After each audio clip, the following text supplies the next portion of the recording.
Previously on The Chosen People. I have not seen my brother in a long time. I will go to him. You will go to him? I'm not sure that's necessary.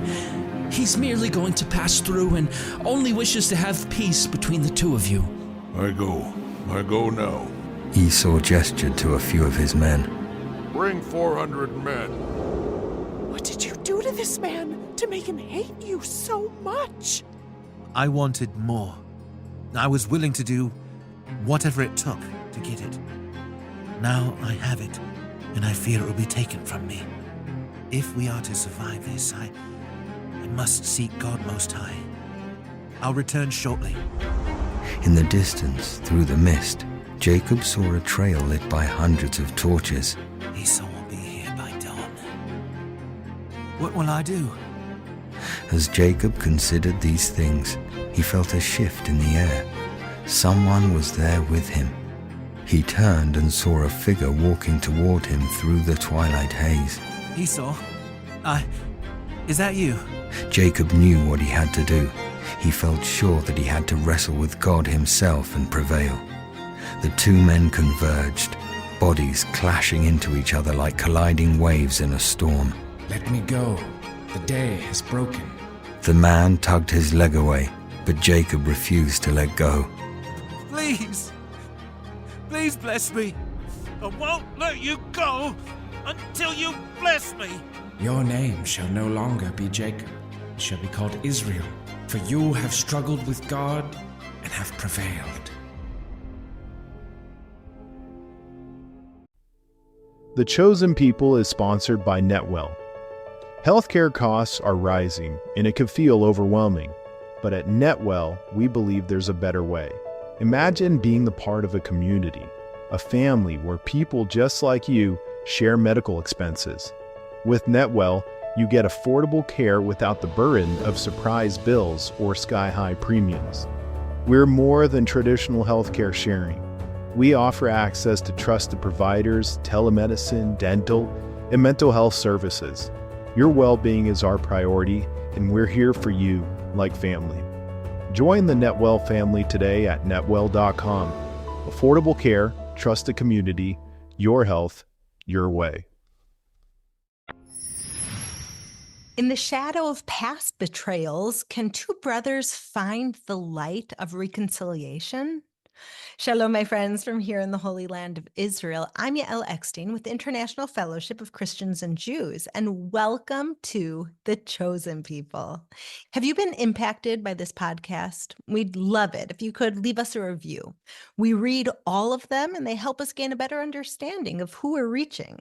And if you're interested in learning more about the countless lives being helped here in Israel by my work at the International Fellowship of Christians and Jews, you can visit ifcj.com. We are on the forefront of helping bring biblical prophecy to fruition and helping to save lives. Now, let's begin. Have you ever feared meeting someone from your past? Genesis 33 tells us such a story, one dripping with tension and redemption. Two brothers torn apart by betrayal stand on the precipice of reunion. Jacob and Esau, names that echo through the ages. But this isn't just an ancient story. No, this is our story. It's a story of reconciliation, of courage, and of facing the broken places within ourselves. For many of us, the holiday season means more travel, more shopping, more time online, and more of your personal information in more places you can't control. It only takes one innocent mistake, even if it's not your mistake, to expose you to identity theft. Not to worry, LifeLock monitors hundreds of millions of data points every second and alerts you to threats you could miss by yourself, even if you keep an eye on your bank and credit card statements. If your identity is stolen, your own U.S.-based restoration specialist will fix it, guaranteed. The last thing you want to do this holiday season is face drained accounts, fraudulent loans, or other financial losses from identity theft all alone. Gift yourself the peace of mind that comes with LifeLock and spend more time doing more of the holiday things you love. Visit lifelock.com/iHeart and save up to 40% your first year. That's 40% off at lifelock.com/iHeart. LifeLock, for the threats you can't control. Blinds.com's Cyber Monday sales event is happening now. Get some of the best deals of the season with up to 50% off site-wide, plus a free professional measure. Avoid the home renovation overwhelm. Swapping out old blinds for custom window coverings delivers big results, and Blinds.com makes it easy and affordable. Skip the long lines or waiting around at home all day just to get a quote. With Blinds.com, shopping online doesn't mean sacrificing quality, style, or service. A Blinds.com design expert can help you make the perfect selection. We can even handle everything from measure to install. Get your whole home installed for one low cost. With over 25 million windows covered, Blinds.com is the #1 online retailer of custom window coverings. Shop Blinds.com's Cyber Monday sales event today for some of the best deals of the season. Save up to 50% site-wide, plus premium doorbusters and a free professional measure. Up to 50% off at Blinds.com. Rules and restrictions may apply. Attention parents and grandparents. Are you searching for the perfect gift for your kids this holiday season? Give the gift of adventure that will last all year long. A Guardian bike. The easiest, safest, and quickest bikes for kids to learn on. Kids are learning to ride in just one day. No training wheels needed. What makes Guardian bikes special? They're the easiest to ride thanks to the thoughtful engineering, lightweight frames, and kid-friendly components. Kids love how fun and easy they are to ride. And parents appreciate the safety features, like the patented braking system that prevents head-over handlebar accidents. Guardian bikes are the only kids' bikes designed and assembled in a USA factory, ensuring top-notch quality and durability. They're built to last and make perfect hand-me-downs. Join the hundreds of thousands of happy families by getting a Guardian bike today. Their holiday sales have begun, offering the biggest deal of the year. Save up to 33% on bikes, no code needed. Plus, get free shipping and a free bike lock and pump with your first purchase after signing up for their newsletter. Visit GuardianBikes.com to take advantage of these deals and secure your holiday gifts today. Happy riding! Every step stung. Pain shot down Jacob's leg as he hobbled down to the valley. Each step, although painful, reminded him of his victory. With that victory in mind, Jacob descended to meet his brother. Jacob turned to Rachel and the rest of his family, eyes moistening with anxiety and hope. Remember to stay behind me, at least a few yards away. Do not come unless I beckon you. And what do we do if he attacks? Flee for your lives, back to Laban. The camel should be able to outrun his men. They marched together, a family built on lies, deception, disguises, and stolen promises. But perhaps, maybe, God would go before them.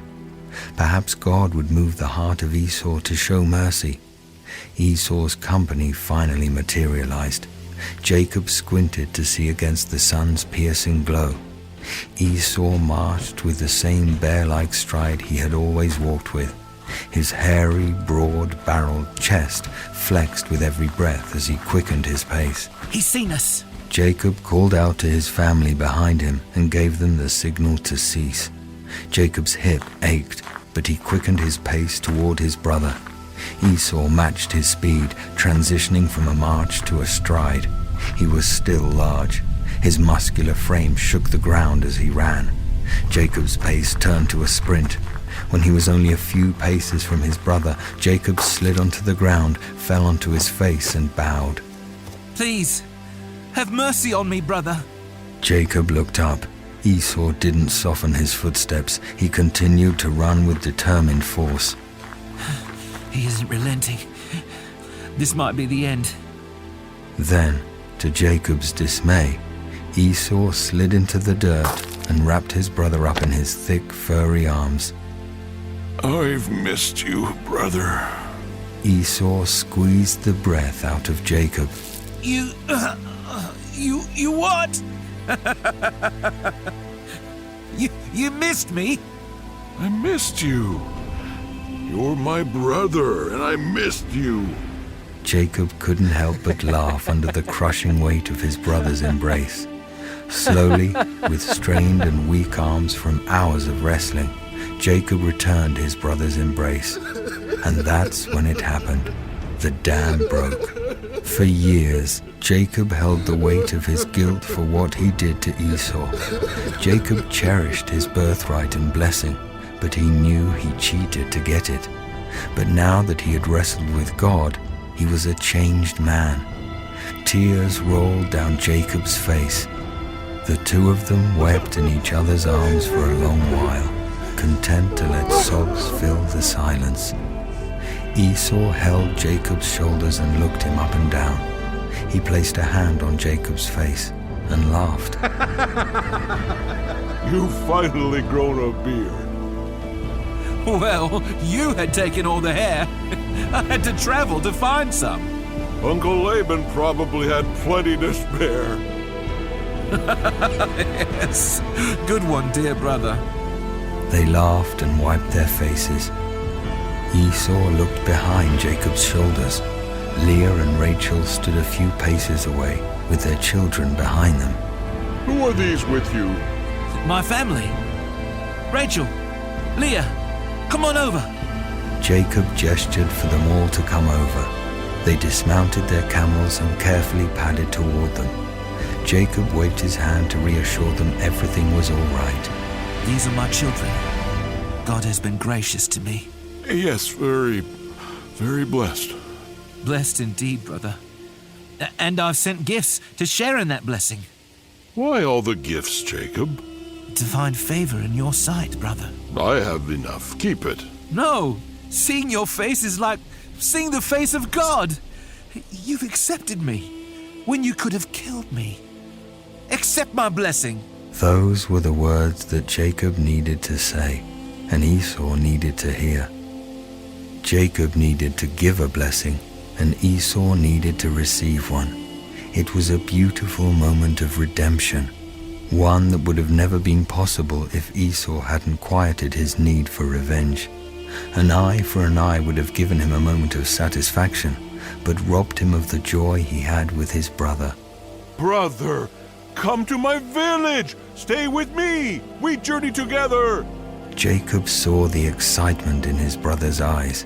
There was a childlike glee and innocence contrasted with his manly and tough frame. Jacob sighed. He wanted to say yes, but knew he couldn't. He was on a mission to Canaan, and his family couldn't endure the travel back to Esau's land. He had to move forward, not backward. Especially after everything they had endured, his family deserved to step into Bethel. Many of my children are very young and unable to travel at your pace. There are many nursing flocks and herds under my care as well. If I drive them too hard, they won't make it. Jacob paused. Even after receiving a new name, Israel, some old habits died hard. The scoundrel within him that played loose with the truth took over, and he told another lie to his brother. You go on ahead. Go at the pace that suits you, and we will pace slowly behind until we meet you in Seir. Esau's grin softened, but the innocence in his eyes remained. With a warm squeeze of Jacob's shoulders, Esau replied, Some of my men will stay. They help and protect. Oh, dear brother, there's no need. I've found enough favor in your sight. Okay, brother. I will go. Esau embraced Jacob again, squeezing a few laughs out of him before turning to depart. As he left, Leah approached from behind. We aren't going to Seir, are we? No, we are not. What a shame. It would have been nice to meet the twin who took all the good nature. The words stung, but they were true. Jacob shook his head, ashamed that even after wrestling God and having his life saved, he still couldn't seem to shake his nature. Just then, everything narrowed. Jacob heard the familiar voice of his God. Go to the land I have given you, the place where I met you before. Return, Israel, to Bethel. Jacob led his caravan in the direction of Bethel, but paranoia nagged at him. Do I have enough to dwell in Bethel? isolated from other clans and trade? What if we fall on hard times? God had clearly told Jacob to go to Bethel, but Jacob wondered if he could delay his obedience a little longer. He turned to his men and gave the command. Men, set the course for Succoth. Why are we going there? Did God not tell you to go to Bethel? God wants us to thrive in Bethel. I can't go there until I know we've amassed enough wealth.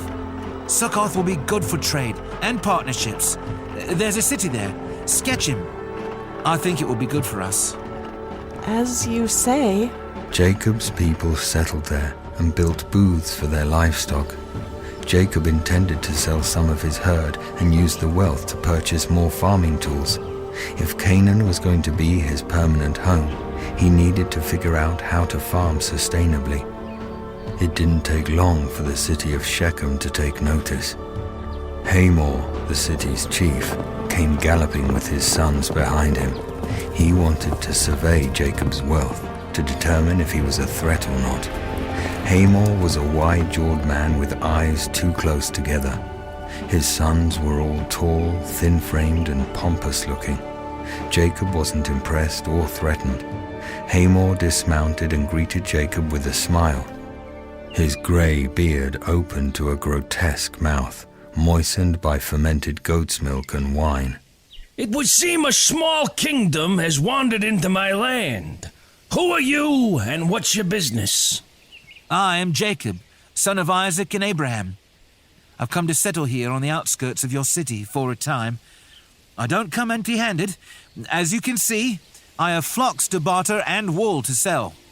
It's been a while since the city saw such a large household enter at once. I have no doubt your presence will be beneficial, but there's still a matter of the price to pitch your tent on my land. Is the commerce I bring to your city not enough? You speak in hypotheticals. We don't know your value yet, son of Isaac and Abraham. Whoever they are. Jacob turned back to his family. His eldest sons, Reuben, Simeon, Levi, and Judah, stood behind him.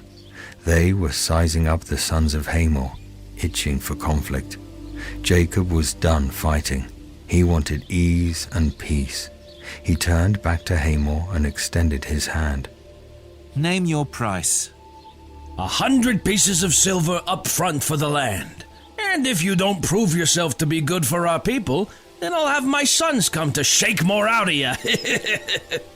That would be unwise. Jacob gestured to his sons behind him.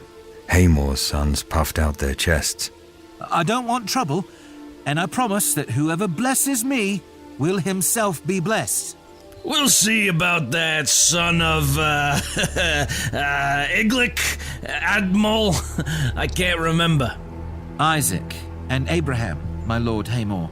I pray you will remember when your city is more prosperous due to our presence. Hamor rolled his eyes and gestured to his eldest son. This is my eldest, Shechem. He'll be back to collect your rent. I suggest treating him to a meal every now and again when he visits. He's named after the city, and it will all be his one day, so you best be good to him. Shechem flashed a mocking smile. Jacob could feel his sons tensing at the sight of him. Hamor and his sons rode off. Jacob turned, looking at his family's bulking glares. Jacob wagged a finger and spoke to his boys. Give that man no reason to hate us. Do you hear me? They nodded and left. Jacob sighed as he watched them go.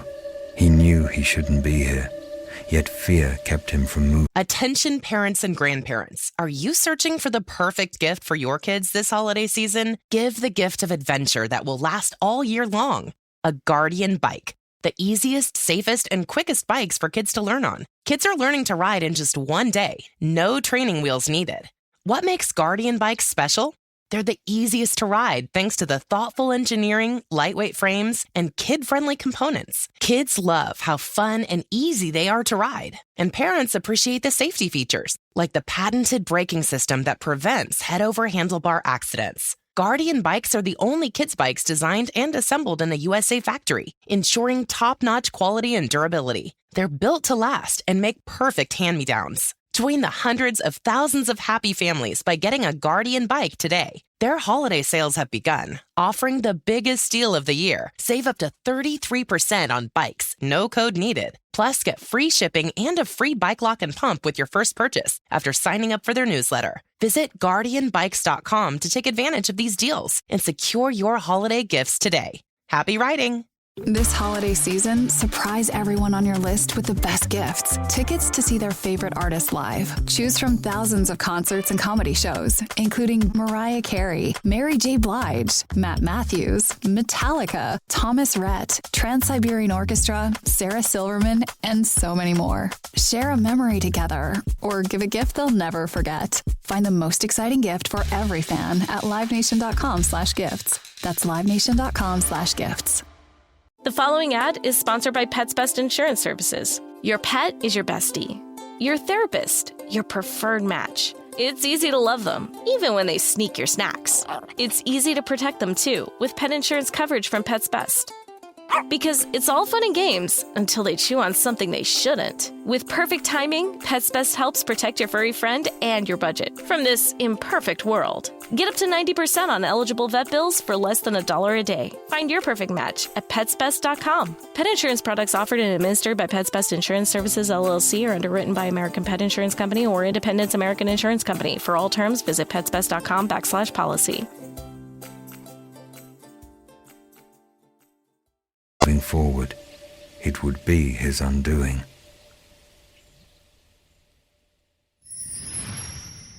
After years of running, after years of wrestling, not just with one another, but with themselves, with the past, and with God, after all these years, they finally meet. Jacob and Esau, these two brothers with a history of betrayal, anger, and separation. And what happens? Not what we might expect. Not bitterness or vengeance or retribution, but forgiveness, an embrace, tears. It's staggering, isn't it? To see such fear and anger give way to love and mercy. In a world where conflict seems never ending, where division is the order of the day, this Bible story is so refreshing. And it's a story that makes me look at my own life, at the grudges I hold, at the people I avoid. And I ask myself, could I find the strength to embrace my enemy? Could I let go of the past with a heart that's actually wide open? It makes me long for that kind of healing, for that kind of transformation. To see the face of someone I'm afraid to face and say as Jacob did, quote, "Seeing your face is like seeing the face of God," end quote. What would our world look like if we lived out this story? What would it look like if we met the people that we've wronged and the people who have wronged us with open arms instead of clenched fists? In this ancient story, I personally find hope for reconciliation. That hope begins early in this story. Verse 4 is one I've always found very dramatic. Quote, "But Esau ran to meet Jacob and embraced him. He threw his arms around his neck and kissed him, and they wept." End quote. Can you imagine that? What a moment. Esau, who had given his brother Jacob so much pain and so much grief, dissolves into tears. But, you might ask, was Esau sincere? Had he really repented of his evil ways? Samson Raphael Hirsch, a great rabbi in 19th century Germany, had something so beautiful to say about this. He said, quote, "One cannot cry unless one is genuinely moved, because tears flow from one's innermost feelings," end quote. He explained that Esau's tears and his embrace proved that he was more than a selfish, violent hunter. It showed that Esau also came from Abraham and was capable of putting aside his feelings of hatred in favor of love. Maybe all of us today, in our evil, broken, dark world, can find optimism in this teaching. If Esau can break into tears as he embraces his brother Jacob, Maybe the evildoers in our own world can learn to regret their evil deeds and their evil ways. Maybe they too can learn to feel compassion. This story also makes me think of words of another one of our rabbis. Here in the Holy Land, way back in the 1st century, Simon ben Zoma asked the question here in Israel many years ago, who is rich? And he answered it with most profound, spiritually attuned and connected answer. He who is happy with his lot. What I hear him saying is that it's not how much someone has that makes them wealthy or not. It's the joy that they find in what they have. There are those with abundant wealth who live in poverty, never satisfied, always wanting more. But then there are those of modest means who live in joy, who don't feel like they lack anything. And we see this in today's episode. Jacob and Esau, estranged brothers, meet after long years. Jacob, the father of our nation, sends a lavish gift to Esau, over 500 animals. That was a gesture of peace. And Esau, wealthy in the eyes of the world, says, quote, I already have plenty, my brother, end quote. Now listen to Jacob's words, urging Esau to accept. He says, quote, for God has been gracious to me and I have all I need, end quote. In Hebrew, the way he said this was yesh li kol, which means I have everything. Esau's wealth lay in the quantity of riches he possessed. He had plenty, but there was always room for more. But Jacob saw his wealth as divine provision.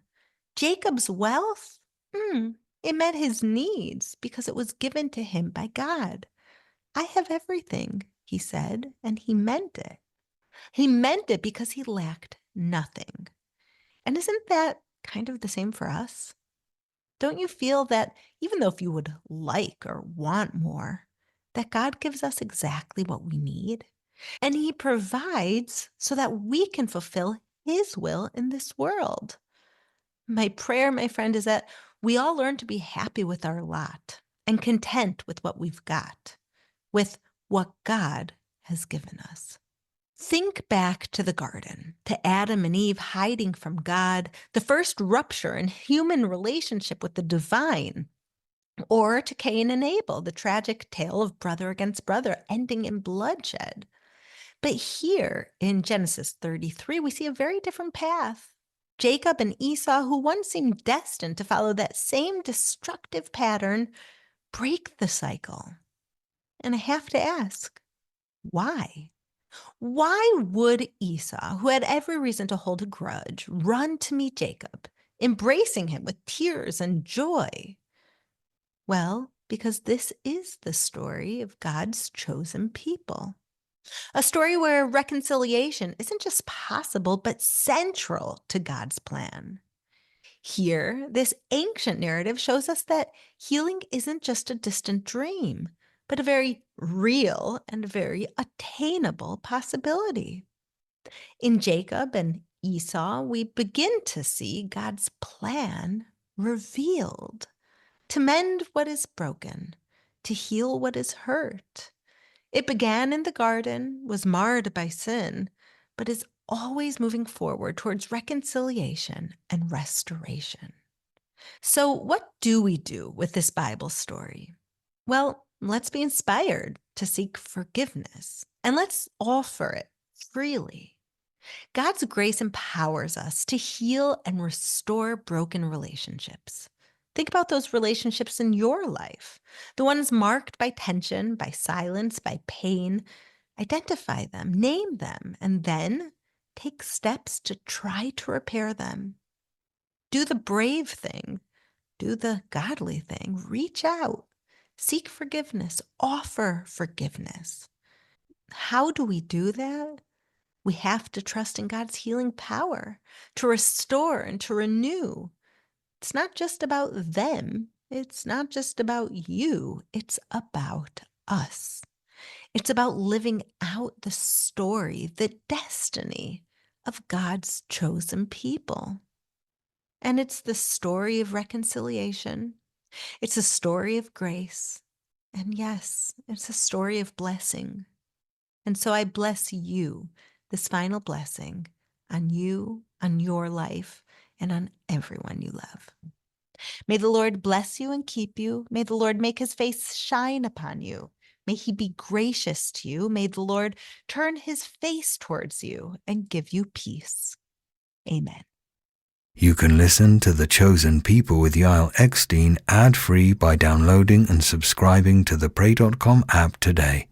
This pray.com production is only made possible by our dedicated team of creative talents. Steve Katina, Max Bard, Zach Schellewager, and Ben Gammon are the executive producers of The Chosen People with Yael Eckstein, edited by Alberto Avila, narrated by Paul Coltofianu. Characters are voiced by Jonathan Cotton, Aaron Salvato, Sarah Seltz, Mike Reagan, Stephen Ringwald, Sylvia Zaradok, and the opening prayer is voiced by John Moore. Music by Andrew Morgan Smith, written by Bree Roseley and Aaron Salvato. Special thanks to Bishop Paul Lanier, Robin Van Etten, Caleb Burrows, Jocelyn Fuller, and the team at International Fellowship of Christians and Jews. You can hear more Pray.com productions on the Pray.com app, available on the Apple App Store and Google Play Store. If you enjoyed The Chosen People with Yael Eckstein, please rate and leave a review. This holiday season, surprise everyone on your list with the best gifts. Tickets to see their favorite artists live. Choose from thousands of concerts and comedy shows, including Mariah Carey, Mary J. Blige, Matt Matthews, Metallica, Thomas Rhett, Trans-Siberian Orchestra, Sarah Silverman, and so many more. Share a memory together or give a gift they'll never forget. Find the most exciting gift for every fan at livenation.com/gifts. That's livenation.com/gifts. So many of us believe in something far beyond ourselves. And now there's a special place for us, Fox Faith on Fox Nation, with exclusive original premium content that lifts us up, sustains our spirit, and fills us with hope. Exciting series like God, Family, Football. Martin Scorsese presents The Saints, streaming November 17th, and Jesus, Crown of Thorns, streaming December 8th. Fox Faith is only available by subscribing to Fox Nation. So go to foxnation.com and sign up today. This is John Middlecoff from 3 and Out with John Middlecoff. You know what my friends at Travis Matthew have done? They've taken leisure wear to the next level. I didn't even know they made these. These slide slip hoodies. I don't have an undershirt on. You just wear it over. You can wear it around the house as a podcaster. I wear these things every day. I told them, send me about 10 more. Watch football for a living. We'll be on my couch in this thing all day long. Obviously, they're hats. No hats fit better. They also sent me a pair of jeans. These, Legacy featherweight jeans, got a little stretch in them. You know, the wintertime, we might put on a few extra around the holidays. How good do these look? I was even playing golf with a buddy the other day. He's like, I love their jeans. I'm like, yeah, they're the best. And then these daily slip shoes, wear them with shorts, wear them with jeans, wear them to work, wear them to a date, wear them just hanging out. Cannot recommend their stuff enough. So do yourself a favor and hit up travismatthew.com. All new customers get 20% off their first order. Again, that's travismatthew.com. You'll thank me later.